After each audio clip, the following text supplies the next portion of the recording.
بسم الله الرحمن الرحیم. په کائناتو کې د الله تعالی د آیاتونو د تفسیر په سلسله کې نن د فنگر پرنټ یا د ګوتې د نښې په باره کې خبرې کوو.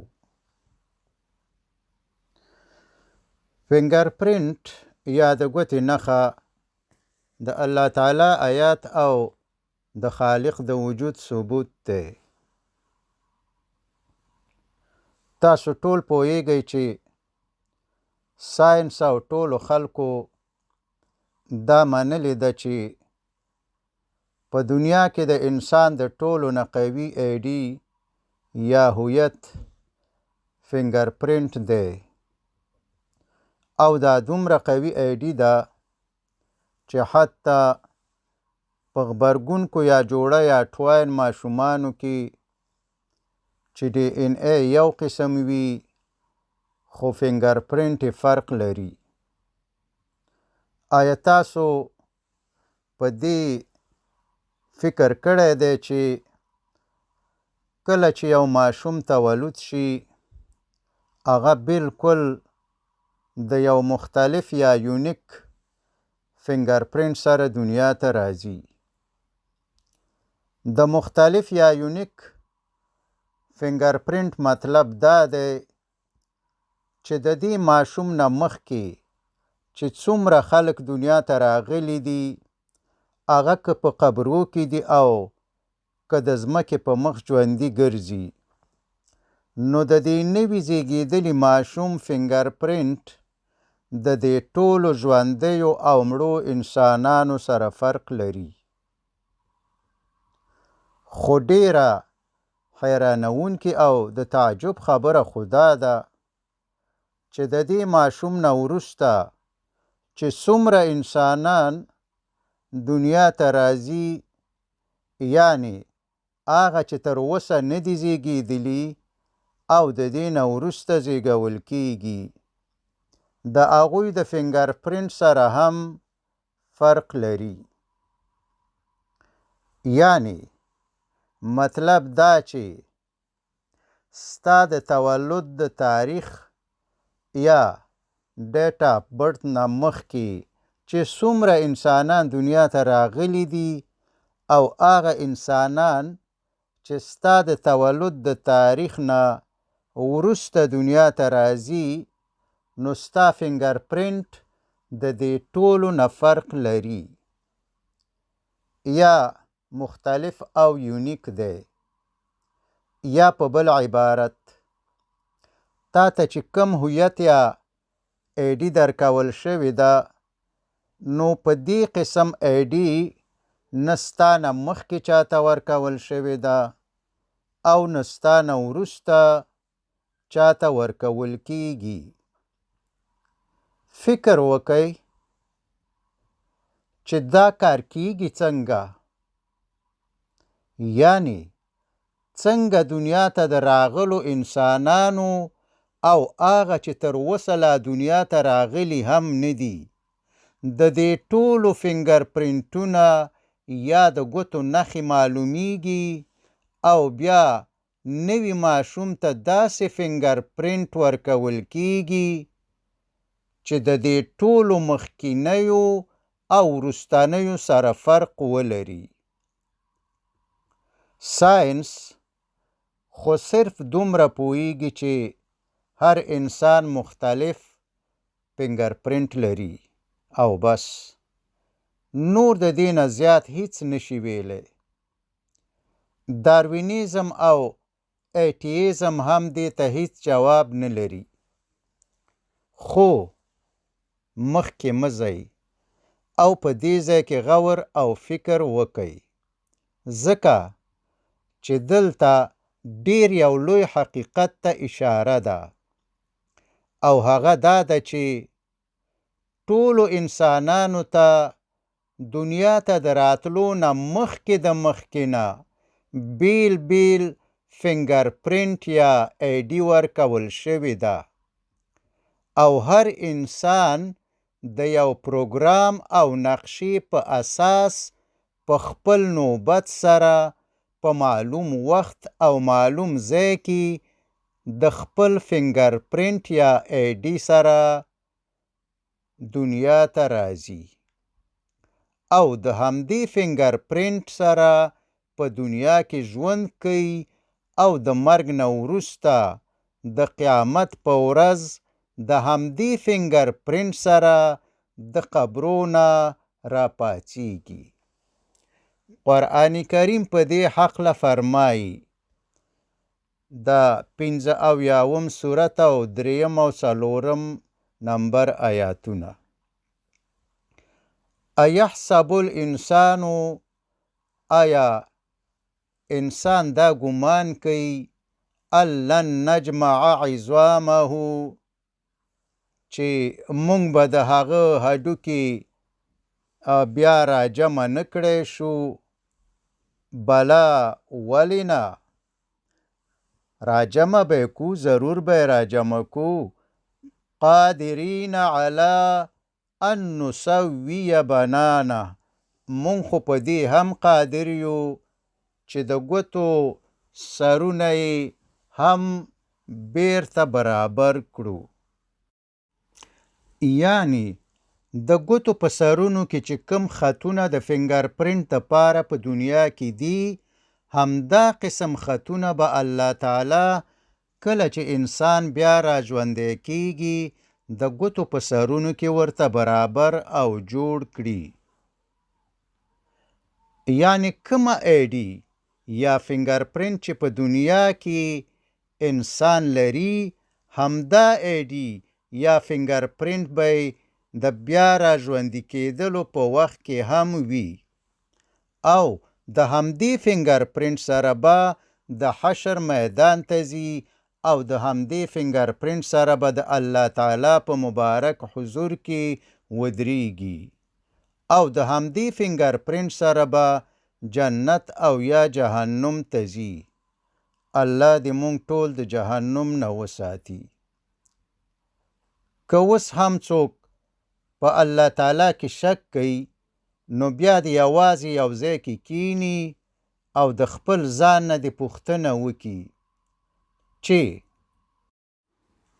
د لا محدود یا انلیمیټډ علم او قدرت لرونکي خالق یا کریټر نه په غیر څنګه ممکنه ده چې د مړو او ژوندیو او د هغو ټولو انسانانو چې تر اوسه لا دنیا ته نه دي راغلي د دې ټولو فنګر پرنټونه یا آی ډیګانې دې معلومې شي او بیا دې داسې یو فنګر پرنټ انتخاب شي چې د ټولو مخکینیو او وروستنیو انسانانو سره فرق ولري او بیا دې دا مختلف او یونیک فنګر پرنټ د مور په رحم کې نوي ماشوم ته ورکول شي.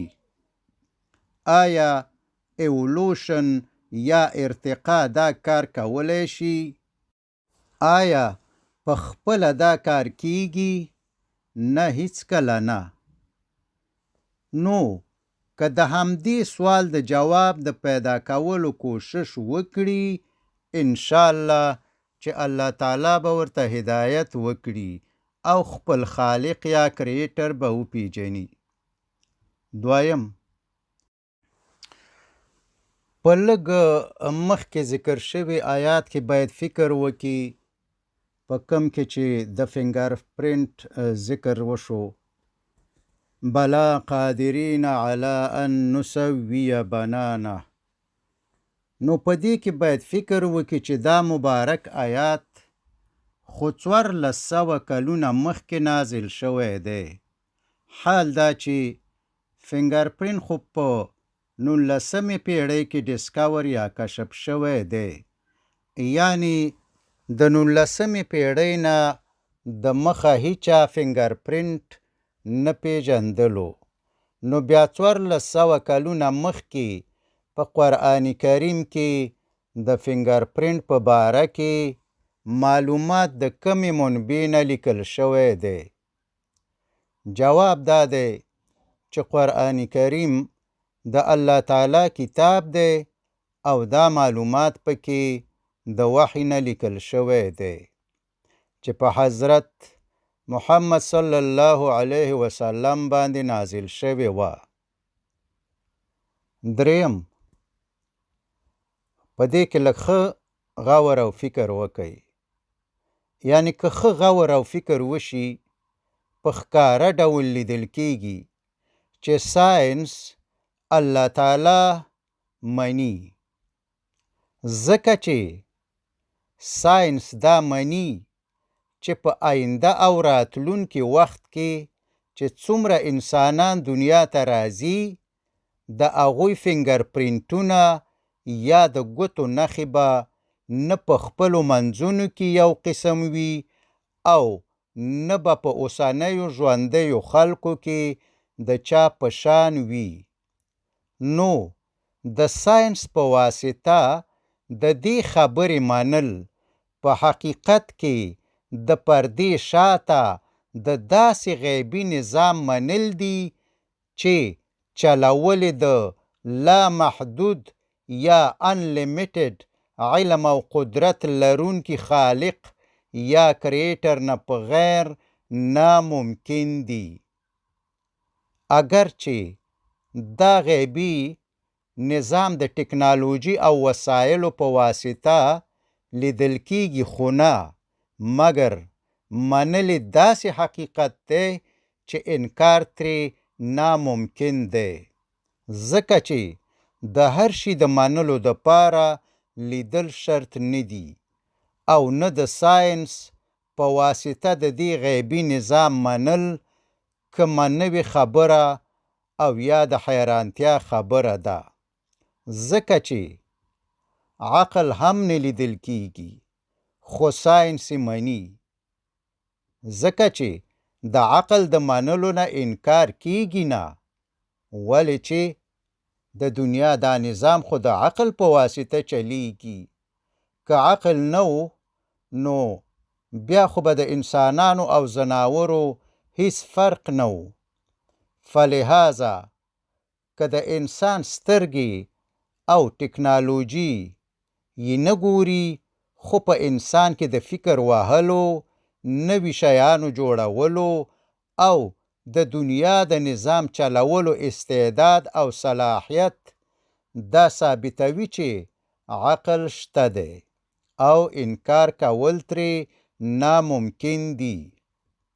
همدارنګه ګریویټي، تصور یا خیال، محبت او درد، احساس دا هم نه په انساني سترګو او نه د ټکنالوژي په سترګو لیدل کېږي، خو ساینس په منلو کې هیڅ شک نه کوي او ټول د یو حقیقت په حیث مني.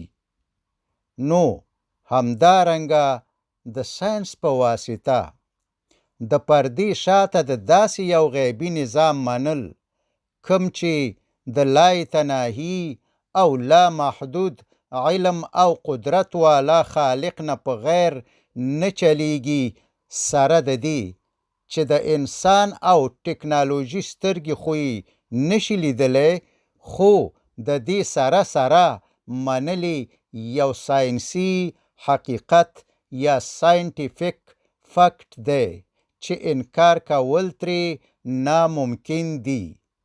ځکه چې هر شی د حال په ژبه چغې او نارې وهي چې زه چا جوړ کړی یم. په هر شي کې ډیزاین شته، هرې خواته محکم او قوي قوانین موجود دي او په مجموعي توګه په ټولو کائناتو کې داسې یو منظم نظام موجود دی چې چلولې د یو لا محدود او لای تناهي علم او قدرت لرونکي خالق نه په غیر محال او ناممکن دي. نو که دهریان یا ملحدین د خالق یا کریټر د منلو دپاره معیار لیدل نیسي، نو اول دې کوشش وکړي چې آیا د عقل او ګریویټي نه انکار کولی شي او یا انکار کول ترې ناممکن دي. نو که د عقل او ګریویټي یعنی د مخلوق د وجود نه انکار نشي کولی او ناممکن دي، نو د عقل او ګراویټي د خالق د وجود نه څنګه انکار کولی شي یا ممکن دی؟ ځکه چې په کائناتو کې د یوې وړې ذرې یا اټوم نه نیولې د لویو کهکشانونو یا ګلکسیز پورې په هر شي کې ډیزاین او قوانین موجود دي، کوم چې د ډیزاینر او قانوندان د وجود نه په غیر ناممکن دي. او همدارنګه د کائناتو چلول او پکې د قوانینو تطبیقول هم په غیر د کائناتو د خالق نه ناممکن دي، ځکه چې په غیر د پاچا او منظم نظام نه په یو ملک هم قانون په خپله نه تطبیقیږي. نو دا لوی کائنات په خپله نه دي پیدا شوي او نه په خپله چلیږي، بلکې خالق لري چې الله تعالی دی.